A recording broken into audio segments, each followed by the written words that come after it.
أعوذ بالله من الشيطان الرجيم بسم الله الرحمن الرحيم سبحانك لا علم لنا إلا ما علمتنا إنك أنت العليم الحكيم رب اشرح لي صدري ويسر لي أمري واحلل عقدة من لساني يفقهوا قولي رب زدني علما صدق اللہ العظیم۔ سورہ بقرہ کے معنی گائے کے ہیں۔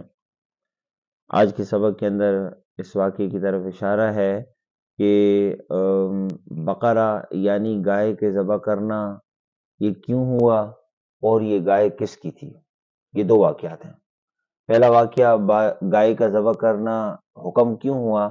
تو بنی اسرائیل کے اندر ایک شخص تھا عامل نامی، وہ مالدار تھا اور اس کا ایک چچا زاد بھائی تھا، اور اس عامل کی وفات کے بعد اس کے مال کا ولی وارث اس چچا زاد بھائی کے علاوہ اور کوئی نہیں تھا۔ تو چچا زاد بھائی نے کیا کیا کہ اس نے یہ سوچا کہ عامل مر جائے گا تو اس کا تو مال مجھے ہی ملنا ہے، تو اس کو قتل کر دیا تاکہ وہ مال فوراً مجھے مل جائے، بعد میں تو ملنا ہے، فوراً مجھے مل جائے۔ اور اس کی لاش کو راتوں رات کسی ایک بستی کے عین درمیان میں اس بستی کے چھوڑ دیا لاش کو، اور صبح کو اس کی جستجو میں نکلا، اور جب بستی کے اندر اس کی لاش ملی تو دعویٰ کر دیا اس بستی کے کچھ لوگوں پر۔ وہ بستی والے حیران، ہم نے تو اس کو قتل نہیں کیا۔ موسیٰ علیہ السلام کے پاس گئے، موسیٰ علیہ السلام سے یہ تورات کے نزول سے پہلے کا واقعہ ہے، تو موسیٰ علیہ السلام سے جب اس کے بارے میں ذکر کیا تو کہ اللہ رب العزت کی بارگاہ میں ہمارے لیے دعا کرو کہ ہمارا یہ مسئلہ حل ہو جائے، تو موسیٰ علیہ السلام نے دعا کی تو اللہ نے کیا فرمایا، ان اللہ یأمرکم ان تذبحوا بقرہ، اللہ نے کیا فرمایا کہ ان سے کہو کہ گائے ذبح کریں۔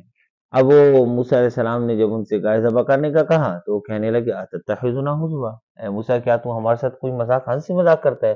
یعنی قاتل کا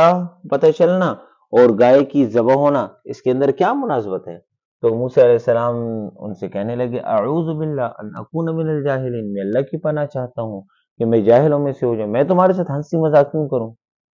میں تمہارے ساتھ ہنسی مذاق کیوں کروں، یہ تو اللہ نے حکم دیا ہے۔ اب جب ان کو یہ بات سمجھ میں آ گئی، ہاں یہ اللہ نے حکم دیا ہے، تو آپس میں یہ سوچنے لگے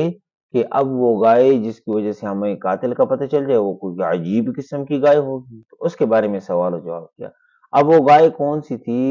جس کے بارے میں ان کو ذبح کرنے کا حکم ہوا تھا؟ اس گائے کا واقعہ کچھ اس طرح ہے، اور اس سے پہلے یہ ذکر کہ آپ صلی اللہ علیہ وسلم نے فرمایا کہ اگر وہ کوئی سی بھی گائے ذبح کر دیتے نا تو ان کا مسئلہ حل ہو جاتا ہے، لیکن انہوں نے خود اپنے لیے تنگی پیدا کی۔ اب وہ گائے کس کی تھی؟ یہ ایک نیک شخص تھا، ایک اللہ کی اطاعت گزار شخص تھا، اس کے ایک چھوٹا بیٹا تھا، چھوٹا بیٹا، وہ بچپن میں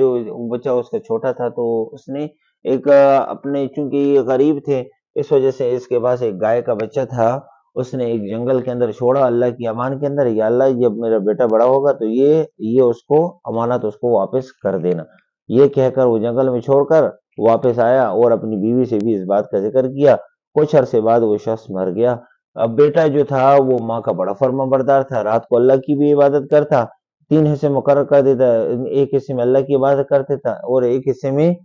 یعنی دعا وغیرہ میں مشغول ہوتا، اور ایک حصہ اپنی ماں کی خدمت کے اندر لگاتا۔ اور صبح میں جب وہ بازار جاتا یعنی جنگل سے لکڑیاں وغیرہ کاٹ کر جب بازار بیچنے کے لیے جاتا تو اس کی جو آمدنی ہوتی نا اس کی بھی 3 حصے کرتا ہے، ایک اپنے اوپر خرچ کرتا ہے، ایک اللہ کے نام پر دیتا اور ایک ماں کے اوپر خرچ کرتا۔ تو اسی طرح وقت گزرتا گیا، ایک دن ماں نے اس کو کہا کہ تمہارے لیے ایک گائے تمہارے باپ نے چھوڑی تھی فلاں جنگل کے اندر، تو جا کر وہ گائے کو لے آؤ اور اس گائے کو ذبح کر دو تاکہ ہمارا کچھ گزر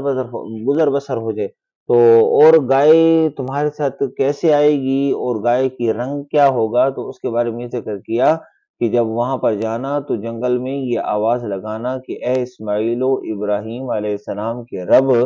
اب میرے باپ نے جو آپ کے پاس آپ کی امانت میں گائے چھوڑی تھی وہ گائے مجھے واپس کر دو۔ اور گائے کی جو یعنی رنگت ہے وہ یعنی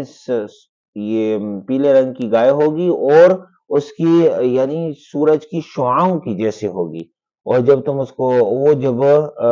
دعا کرو گے تو وہ گائے تمہارے پاس خود بخود چل کر آ جائے گی۔ اور اسی طرح اس نے جا کر دعا کی تو وہ گائے خود بخود اس کے پاس چل کر آ گئی، اور یہ ماں نے کہا تھا کہ اس کو گردن سے پکڑ کر لانا، تو جب یہ گردن سے پکڑ کر کھینچنے لگا تو گائے نے کہا کہ میرے اوپر سوار ہو جاؤ اللہ کے نیک بندے، میں تمہارے ساتھ چلی جاؤں گی۔ تو اس نے کہا کہ نہیں، مجھے ماں نے کہا ہے کہ گردن سے پکڑ کر لانا، تو گائے اس سے کہنے لگی کہ اگر تو میرے کہنے پر سوار ہو جاتا تو میں تیرے ساتھ ہرگز نہ جاتی، کیونکہ ماں نے تجھے حکم دیا ہے کہ گردن سے پکڑ کر لانا، تو ماں کا اطاعت گزار بندہ ہے، تو اس وجہ سے میں تیرے ساتھ چلتی ہوں، تو ماں کی اطاعت کرنے والا ہے۔ تو اسی طرح وہ اس کے ساتھ چل پڑی، وہ ماں کے پاس جب وہ آ گیا تو ماں نے کہا کہ اس کو بازار جا کر بیچ دو، 3 دینار میں بیچنا، اور جس کے اوپر بیچنا تو بیچنے سے پہلے اس سے کہنا کہ میں اپنی ماں سے پوچھ کر آتا ہوں۔ اب وہ ماں کے کہنے پر ہی بازار چلے گیا۔ اللہ رب العزت نے امتحان کے لیے ایک فرشتہ بھیجا۔ فرشتہ جب آیا تو فرشتے کے ساتھ جب اس کا سودا شروع ہوا تو اس نے اس سے کہا کہ